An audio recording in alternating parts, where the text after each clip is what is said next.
Hello people of the BookTube planet, I'm Umayma and this is Book Squad.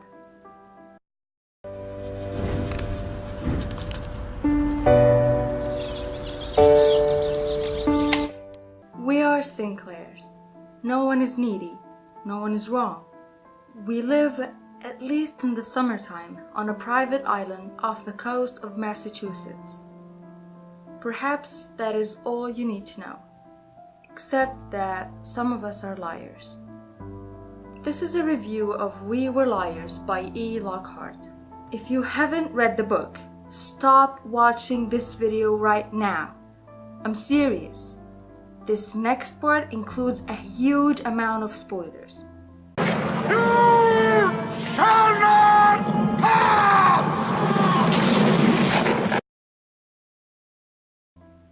We Were Liars is told from the point of view of Cadence, a member of the Sinclair family who are wealthy enough to have their own island where they spend each summer. Other than being rich, the Sinclairs are known for maintaining an image for the public. They tend to hide their emotions just to appear all tough in front of people, like Cadence's mother, who always tells her to get hold of herself, be normal and not cause a scene, even in the most difficult times. On the other hand, the liars, Cadence, Marin, Johnny, and Gat, are not happy with the situation of the family because their parents are fighting over the inheritance. As a result, the liars decide to burn down the house so that their parents don't have anything to fight over. And that leads to the shocking twist at the end. And let me tell you, I didn't see it coming at all. They all die, except for Cadence, but she has trouble remembering what happened exactly, and she starts seeing their ghosts.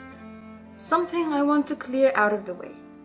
Their plan to burn down the house was the stupidest plan ever. Why put a person on each floor? That's definitely not going to end well.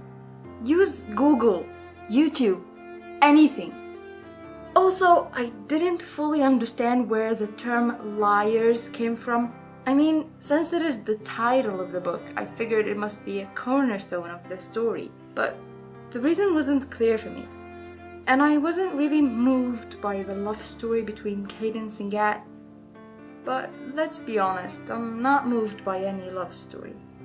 At the end, you start to put all pieces of the puzzle together, and you're like, oh, so that's why Cadence was the only one interacting with the rest of the liars? Hold on. Is that why they didn't get her emails or any of the gifts that she sent them? I really liked the author's love for details, like the island map and the family tree, which really came in handy at first because it was hard to keep track of all of the characters. It was totally different from what I've been reading recently. The writing is so intense to comprehend, so it's definitely not a fast and light read.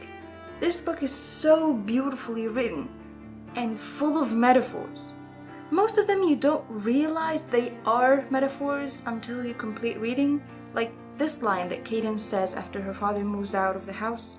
She says, "Then he pulled out a handgun and shot me in the chest." You're like, wait a minute, did the heroine of the story just die in the first part of the book? Then you're like, oh, it's a metaphor. Something I really liked was the variations or the short stories that Cadence wrote. I liked how they reflect the story from different angles and different point of views. Eventually, We Were Liars is not a beginner's book, but if you are an intermediate, it'll be fine. After reading it, I give it 4 stars. I found some great words like suboptimal, masquerading, and a kleptomaniac. How about you tell us the meaning of these words down below? Let me know your thoughts and opinions about this book in the comment section, and if anyone asks you about the plot of this book, just lie. And like always, keep your friends close and your books closer.